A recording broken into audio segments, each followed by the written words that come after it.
Guy in a little coat. Who told you you can eat my cookies? You're killing me, Smalls. Shut up! Oh, that's nonsense. Sports, cards, and more. Today's show is loaded with nonsense. Behind me is one of the best rounds of boxing you'll ever see. Coming up on the show, Wander Franco reinstated by the Tampa Bay Rays, but is it what you think?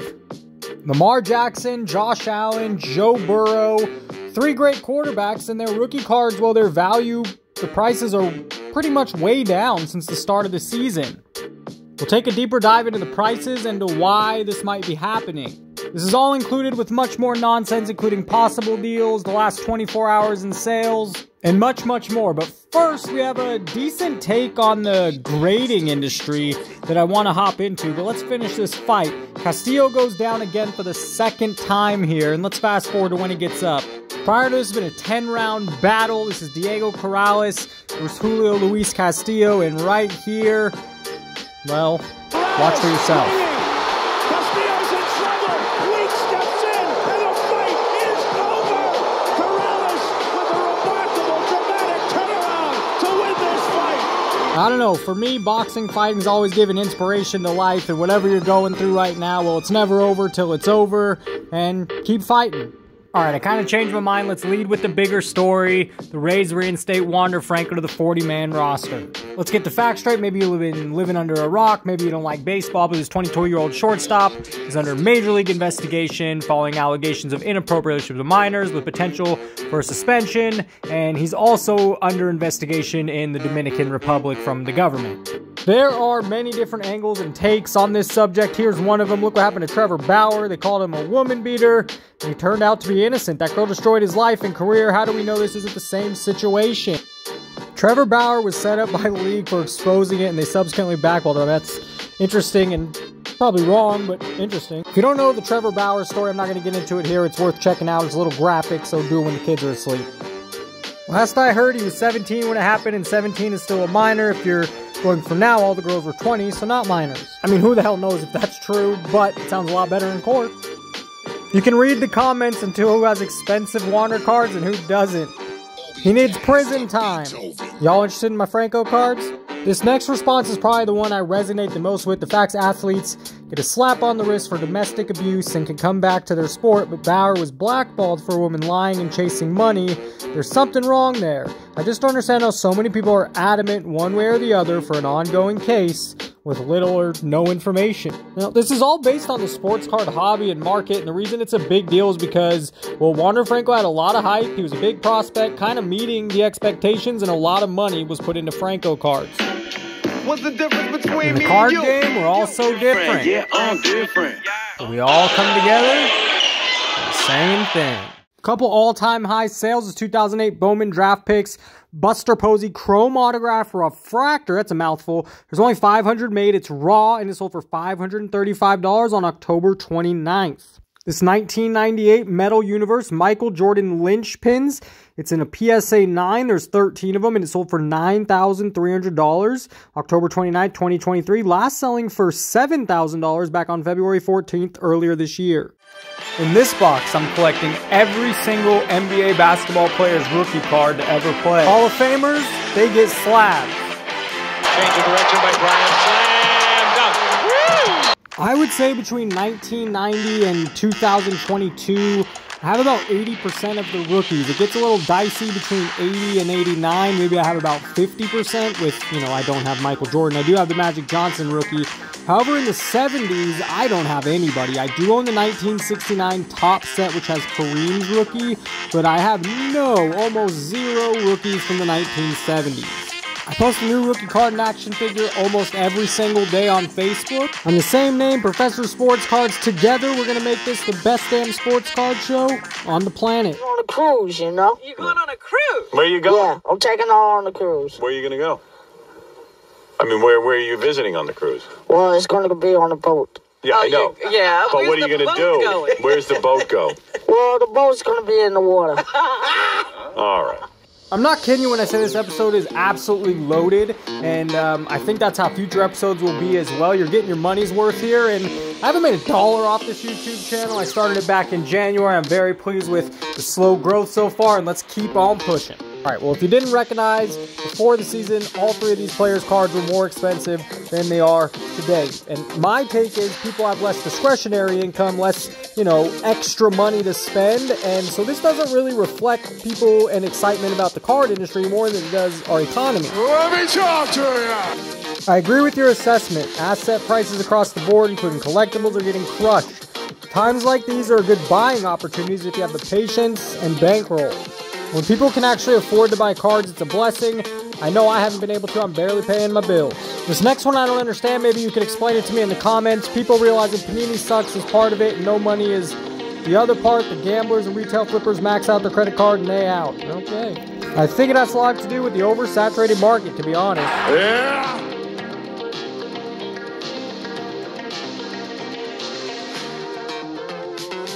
I have more to say than usual about today's possible deals. This is a 1956 Jackie Robinson SGC 4.5 for selling under $600. If I had $600 to spend on a card, I'd buy that card right there. Let me give you the reason why. I taught 4th grade, now I teach 5th grade, and let me tell you something. Every single kid in America learns about Jackie Robinson, is proud Jackie Robinson was an American. He is way more than just a card. Thank you, Jake. What are you thanking me for? I got family out there from Louisville. I need them to know. I need them to know who I am. Hey, number 1. You playing ball or socializing? Playing ball, huh? Come on. Don't let us get to you. Playing ball. Maybe tomorrow we'll all wear 42. That way they won't tell us apart. Normally I call these possible deals. I just think there's some amazing deals on this list today, and I think that's a trend to come for the following next few years. One of the top 20 players of all times, rookie card in a PSA 9, beautiful looking card selling for $30. I have no clue if this is the deal. I just love saying Rayquaza, and it's a VMAX PSA 10 selling for just under $70. While Disney is down and out right now, this movie was a game changer. It changed cinema. I still have students, kids now, 2023, still love Star Wars. It's $18 for a PSA 7 Grand Moff Tarkin rookie card. PSA 7 Space Pirate Han Solo, $40. Blowing my rookie card. This next card is very hard to get in a PSA 10 or even a PSA 9. It's rare to get in a good grade. This is the Undertaker's rookie card in a PSA 8 for $75.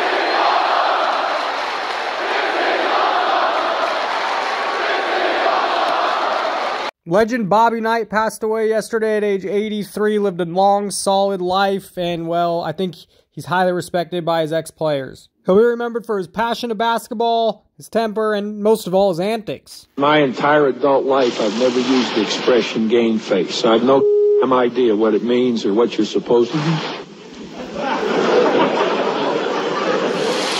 Two-shot technical against the bench and against Bob Knight.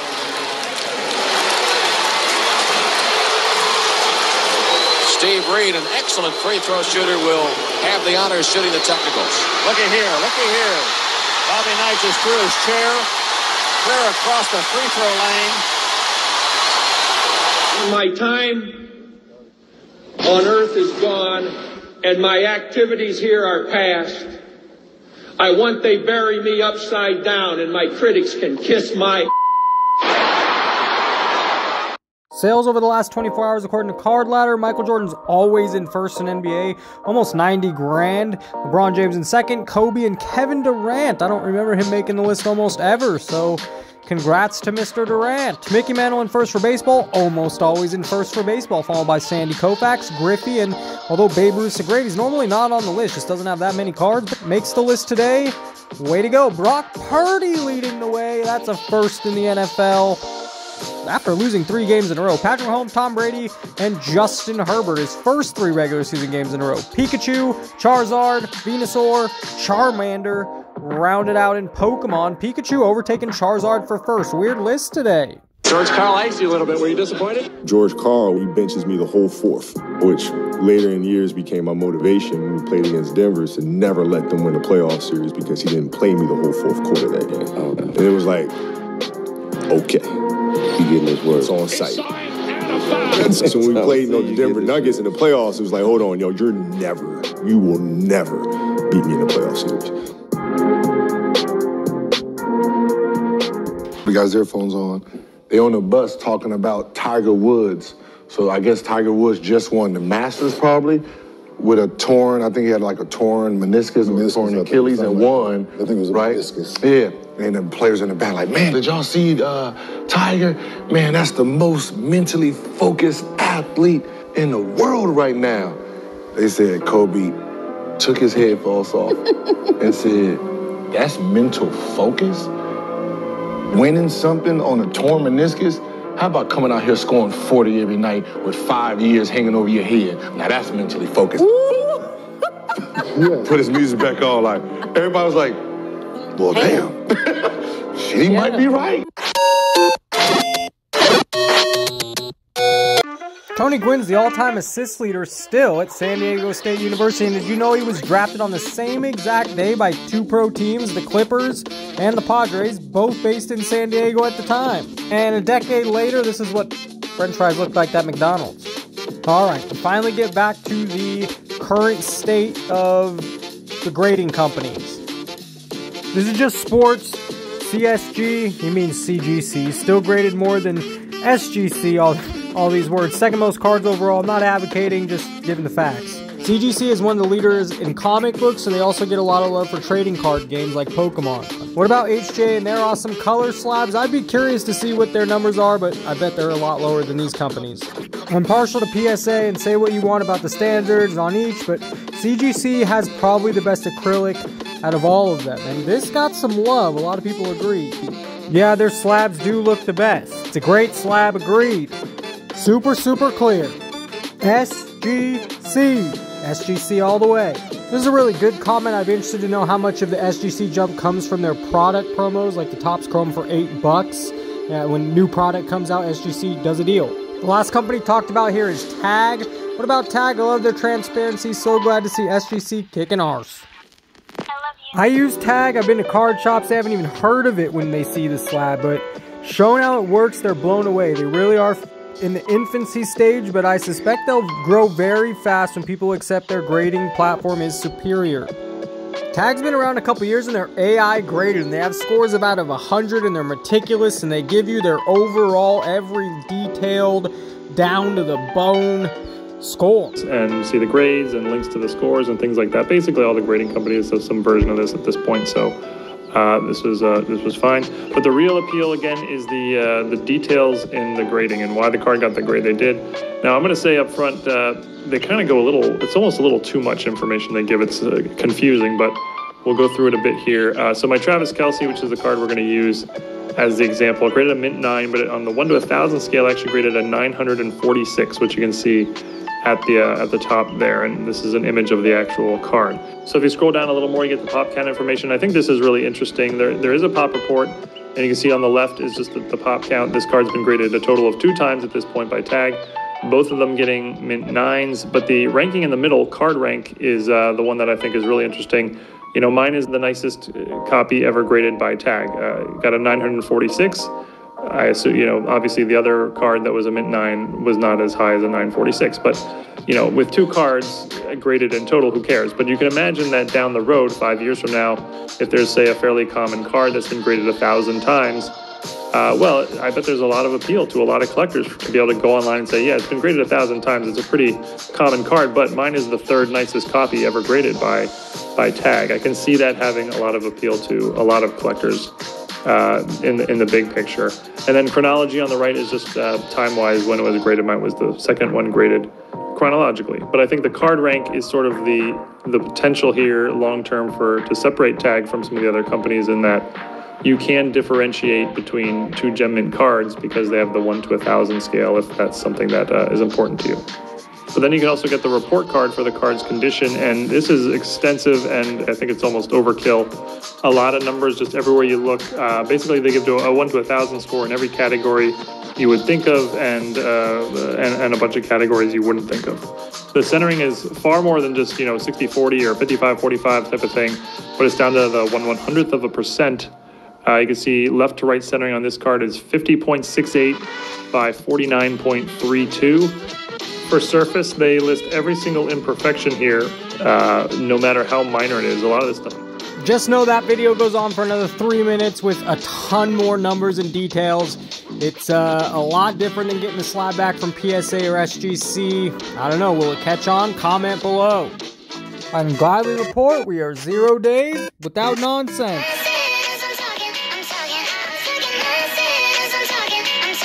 What up, everybody? This is Robert Ory, aka Big Shot Bob, and you're watching Professional Sports Cards. Hey, by the way, go buy my rookie card.